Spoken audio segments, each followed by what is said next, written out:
Hello everyone, welcome back. I am testing out some new equipment today. This is my Polymer 80 G43, the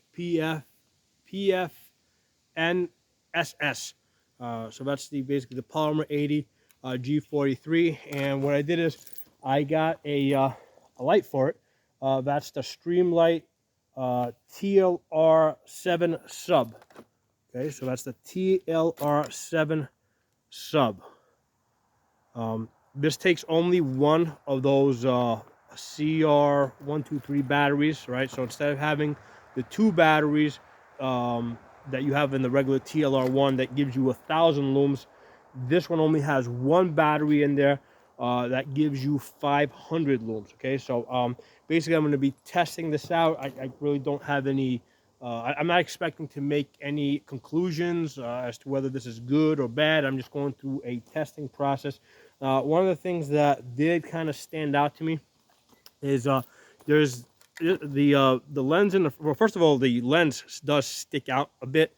I guess they really didn't have a choice because of the size of the gun, because the battery is basically from here to here, and they needed someplace to put the electronics and the switches, and they needed some place for a lens. So I suppose this is as small as they could possibly make it and still give it a decent battery to give you 500 looms. So so the first thing that kind of stands out is that the battery, that the light itself sticks out past the muzzle on the Glock 43, which means obviously the holster has to be a little bit bigger to accommodate this. Now, second thing that stands out from the traditional Streamlight TLR ones is it doesn't have the butterfly switch. It has the push button switch, so you push forward, right? So it's a push forward button. They have one on both sides, so you can work this lefty or righty. So it's a push forward switch. It works fine. I always kind of like the butterfly switch on the TLR ones because I could use it in the wintertime with thick insulated gloves. These smaller buttons here are going to be really hard to work with thick insulated gloves, but hey, I mean, it's a really small carry gun. You know, most likely you probably wouldn't be using this. Realistically, I wouldn't be able to fit a thick insulated glove into this trigger guard, so most likely I wouldn't be using this gun with thick gloves anyway. So the push forward button seems to work fine. Pretty comfortable with that. One thing I did not like about it already, like I said, I'm not really forming any conclusions, but there's one thing that kind of stood out that I did not like. There's if you look on the lens over here, this kind of rotates. Here, let me take my glasses off so I can see it better. Yeah, so if you look over here, there's like, this thing rotates so that there's like an on-off switch. So you can actually rotate this to the off position so that it will not work. And then you really got to make sure that this is turned all the way in order for it to work. And to me, that's just completely unnecessary. There was a couple of times when I was testing this out where I thought I had rotated this all the way, and I had not. And I'm like, okay, why isn't this light working? Okay, and it's because this hadn't rotated all the way. And this is something that can kind of, you know, if it comes loose like that, it's not going to work. So this is completely unnecessary. I mean, I don't know why they did this thing so that you could rotate it off. I mean, I basically, it should have just been on, and that's it. You know, that's all this thing needed to do. Just needs to lock into position. I don't like the thing where you can rotate it off, and then the light just doesn't work. So that's the one thing that stands out that I did not like. So, so again, this is the TLR-7 sub for the Glock 43. They do make a TLR-7A, which I think is just like a little bit bigger or whatever.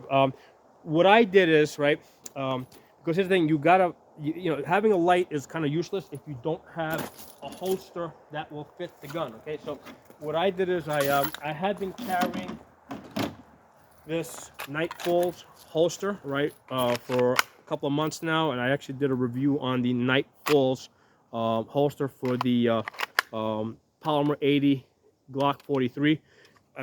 This has been working great. It accommodates the tall sights. It accommodates the optic. So what I did is I contacted Knightfall, and they were really good about getting back to me, right? I contacted them and I asked them, I told them, listen, I want to buy a light for my Polymer 80 Glock 43, my PF9 SS. What light do you guys recommend so that it will fit your holster, right? Because these are guys that know these things, right? So I asked them. I asked them to tell me which light I should get that would, because this will take either the TLR-7 sub or the TLR-7A. But it's kind of there's no point in me getting a light that's not going to fit their holster. So what they got back to me, and they said they told me to get the TLR-7 sub, and they told me to because basically what you want to do is you want to talk to them. They told me, I think, to order the TLR, just the TLR-1, and for the Glock 43 polymer 80, and in the notes to say that I had spoken to so and so over there, right?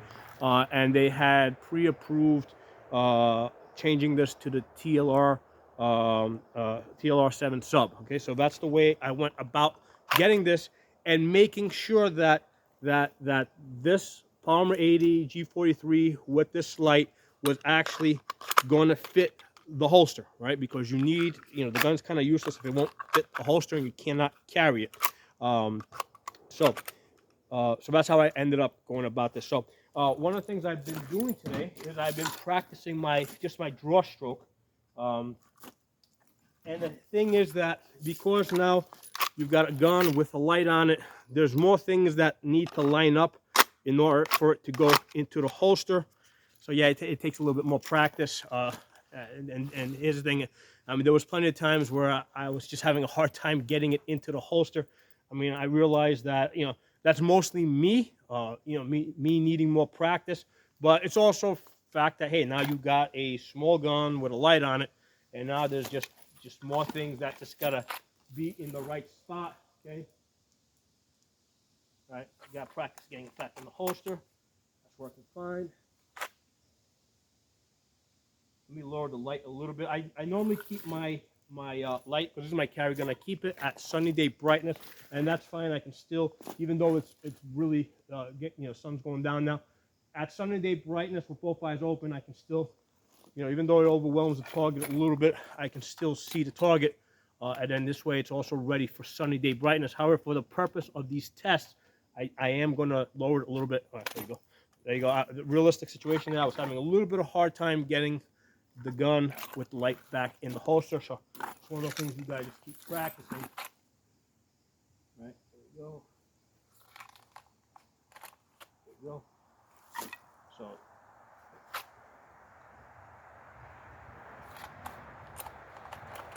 all right, put a magazine there. We'll do a couple of live fire shots, and then what I'm doing is the sun's starting to go down. I'm gonna wait for it to get just a little bit darker, and then we'll test the light out. In fact, what I'm doing is, since the sun is setting down a little bit now, I'm actually going to use the light to light up the target, and this way I'm kind of getting a little daytime practice using the light. This way when it does get a little bit darker, I will already have a little bit of practice with it.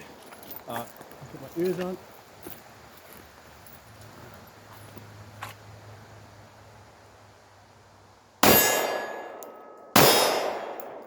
One of the things I'm finding is as I'm pushing forward, go on this side. As I'm pushing forward with my thumb, and these two fingers here, kind of like get in each other's way. So pushing forward with this thumb, all right, you can see how my finger comes through the trigger guard, right? See how it comes through the trigger guard? Well, that's basically where my thumb needs to be. So the two fingers are sort of interfering with each other when I, so it's coming through a trigger guard, and basically I'm trying to kind of push into my finger. So again, I've always had the opinion that unless it's a full-size duty gun, right? Like my home defense, because my home defense guns, let's say, is an AR-15. My backup gun is like a full-size Glock 17 with a light on it. The guns, it's got that butterfly switch. On my carry guns, right, on my Glock 43, I normally don't have a light on it.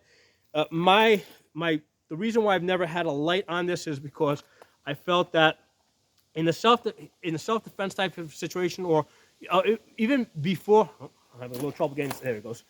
In a situation where you're sort of threatened, you can't use the light on your gun to look around and identify a threat, right? So I have to kind of use my backup light, right? So you gotta use your light, right? And then once you identify a threat, then you go to your gun, okay? So you've already identified that there's a deadly threat with the light, and that you need to use deadly force. So at the point that you go to the gun, are you now fumbling? Are you pulling the trigger? Are you like putting your dot on target, or your sights on target, and pulling the trigger? Or are you gonna sit there and start fumbling with the light switch? You've already identified it. You have a general idea of where it's at. I mean, even if it's dark outside, remember, you already saw it with the light, with this light, right? So you know where it's at. You see the outline. You already saw the knife or the gun or whatever weapon they have. All right, now you go to your gun. My feeling is that in most cases, you're gonna just go straight to your trigger. You're not gonna go from this light to the light on your gun to your trigger. You're just gonna go straight from this light to your trigger. That's always been my feeling. But I said, hey, you know what? Let's actually test it out and see how it works. You know, so that's why I got the light, this TLR-7 sub for my Glock 43. I got a holster to match it up, and I'm just going through the steps and seeing how this actually works out. Okay, so yeah, again, the sun's starting to go down a little bit. I kind of timed this perfectly with the lighting, right? Because the sun's starting to go down a little bit. I'm curious what it looks like behind the camera, how much light you guys are seeing. Yeah, okay, so you can see it's starting to get a little bit darker. The camera's actually illuminating it a little bit better, so to you guys it looks a little bit brighter than it actually is to me. So again, let's practice a little bit while we still got a little bit of daylight. Go out, get the light on. So definitely, these two fingers are definitely interfering with each other. This thumb pushing forward on the light, and this finger over here are pushing it to each other. And what happens is, every time I pull the trigger and the gun goes bang, from the recoil, I end up coming off the light switch. So that's just a practical, you know, that's just the practicality of it. I don't know if they could design the gun any better, or not the gun, but the light any better, because it's small. It has to be there. I guess maybe they could put it on the side or something, but here's the thing, that's not the way you normally hold the gun. The way you normally hold the gun, your thumb is going to land right there.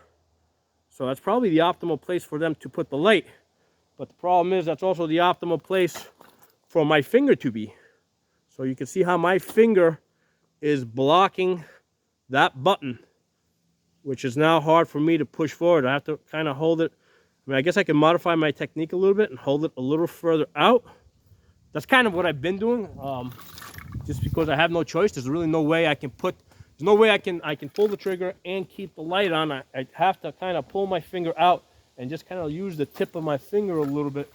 And you guys out there watching this, if you own this combination, a TLR sub on the Glock 43 or a similar gun, let's say something like the SIG 365, and if you had a chance to practice this, let me know how you guys do it, because I'm definitely seeing interference here. The two fingers are fighting each other. One finger, my thumb's pushing forward, fighting for the light. My other finger's fighting, trying to get the trigger, and the two fingers are hitting each other.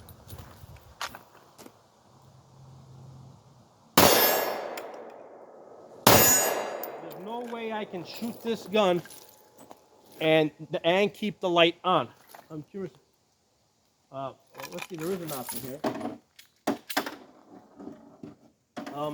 I believe if you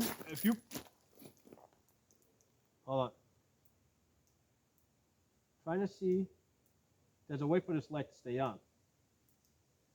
All right, okay. So I remember reading the instruction down. If you hold the light down, right, it stays on and then it comes off. Right. So right now I'm holding the button down. Goes on, stays off. But if you push it and take your finger off, it just stays on. Push it forward, keep your finger on, it stays on. I'm going to try shooting it that way. So what I'm going to do is I'm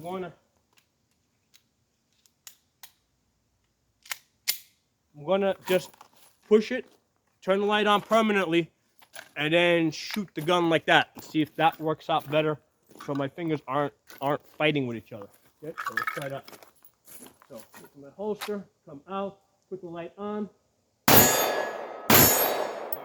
that's working better, but then you just gotta remember to take it off. See, I've always, like when I shoot a rifle, I usually don't put the light on. I just press the pressure pad or hold the button down, fire my shots, take my finger off, because I'm able to get on the light faster, get off the light faster, get on the light faster, get off the light faster. With this gun, with this combination, right? This Glock 43 with this TLR-7 sub, it seems like the better way to operate this gun is to just press the button, get the light on, fire your shots, then manually, basically push the button, take the light off. I mean, I think that's the way this is gonna have to work.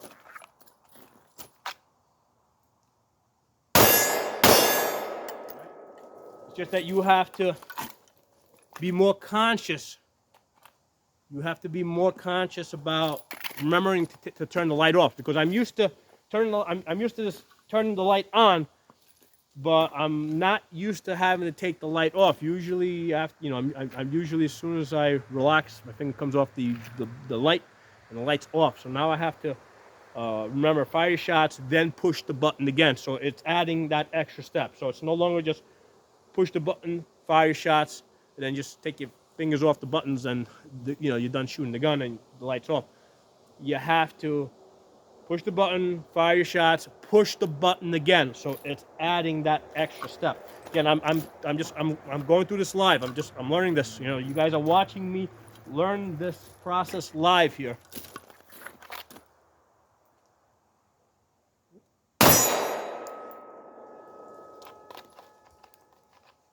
So definitely a little bit harder getting in and out of holster with the light, just because it's, there's more things there. It's more of a learning curve. No question about that.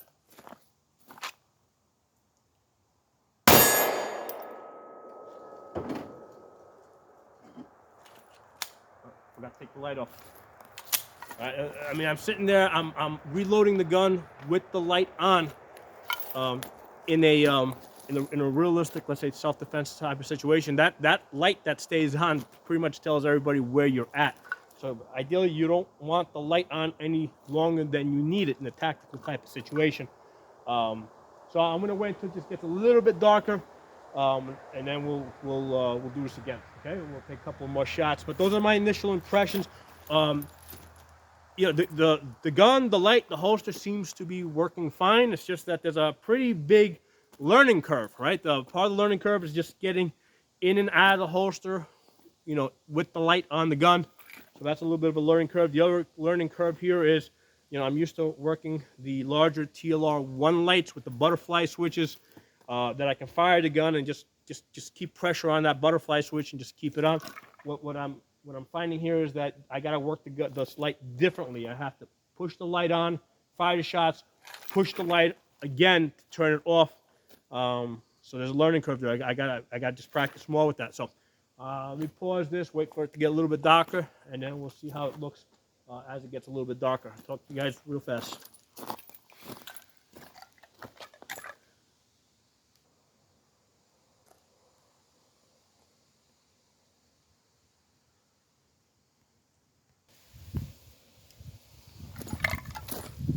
All right, so looks like it got a little bit darker. Let's fire a couple of shots. We're gonna try and hit two targets. We'll go. There's two targets there. We'll try to go back to back, one to the other now. Come out, light on. Light off. So I'm trying to remember to turn the light off. There you go. Having a little bit of a hard time getting the gun in the holster.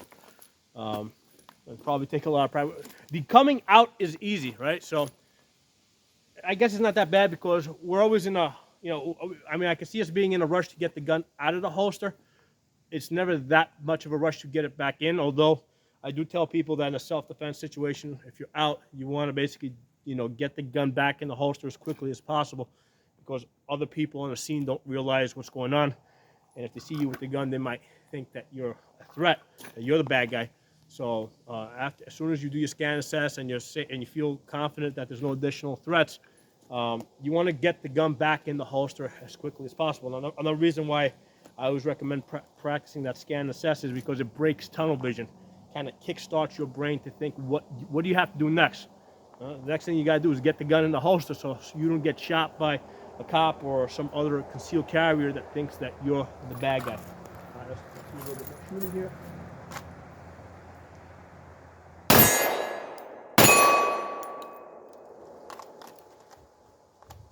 So I'm just going through the steps of remembering. The main focus of this drill now for me is remembering to turn the light off. All right, that's what I got to remember. Remember to turn the light off, because that's not something that I'm used to doing. I got to turn it off.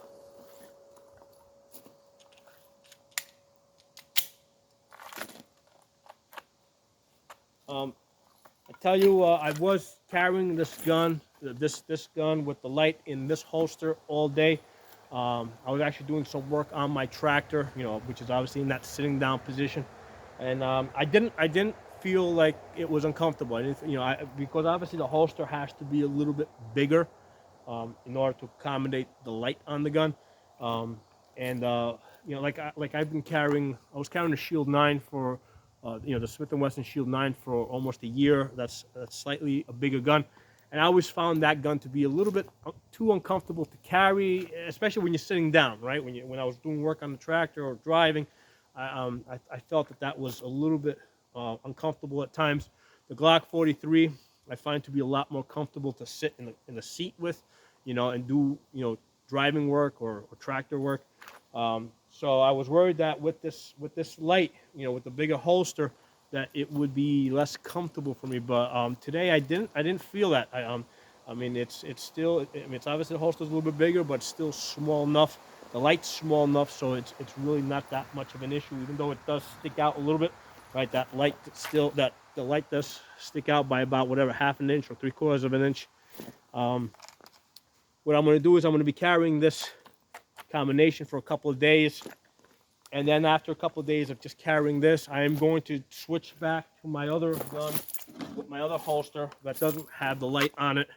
On this one here, yeah, actually I'll put the light on so you can saw. In a couple of days, I'm going to switch back to this gun with this holster, which is non-light bearing, and I'm going to see how much of a difference I feel going from a light bearing holster back to a non. And this is also Knightfall, so this is the same company, same holster. The only difference is that the one I'm carrying now is, you know, is basically, it's light bearing, so it'll take that TLR-7 sub.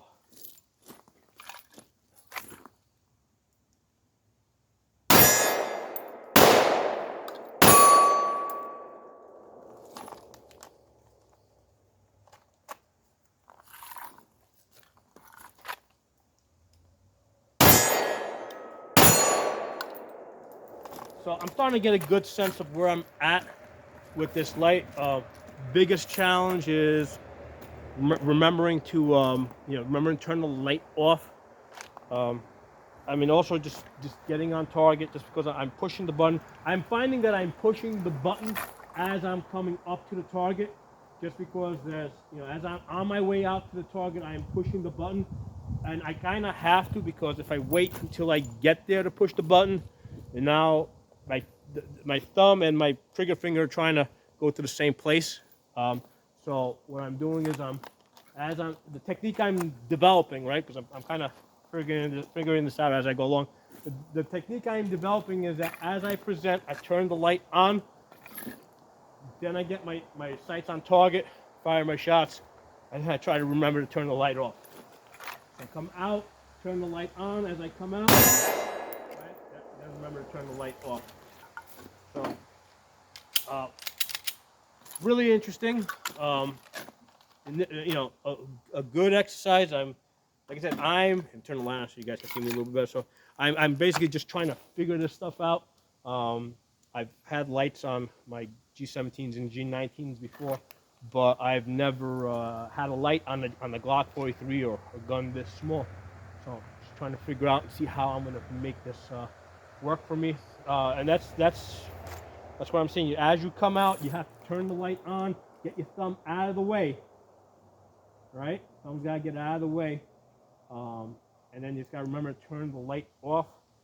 One of the things that I am also finding, put the light on, here it is my index finger is also hitting that button. So right there, as I'm coming, because remember, I put the light on, right? Put the light on. Then as my finger comes through, I'm finding that my nail is hitting that button over there, which, because I fired a bunch of shots already, so that's starting to hurt my nail a little bit. So, I mean, it's not like my nail's going to come off or anything, but that's definitely a point of interference where I'm hitting the nail as I'm trying to get to the trigger, right? You see how it's hitting it as it goes in. It's hitting this as it goes to the trigger. So just things to be aware of, things to consider if you guys are thinking about getting something like this. You know, these are things you're gonna have to work through, figure out how you're gonna make this work for you. So hope you guys enjoyed this video. If you got any suggestions, comments, put them in the comment section. I would love to hear from you guys. If you're not a member of my channel, subscribe. Talk to you guys soon.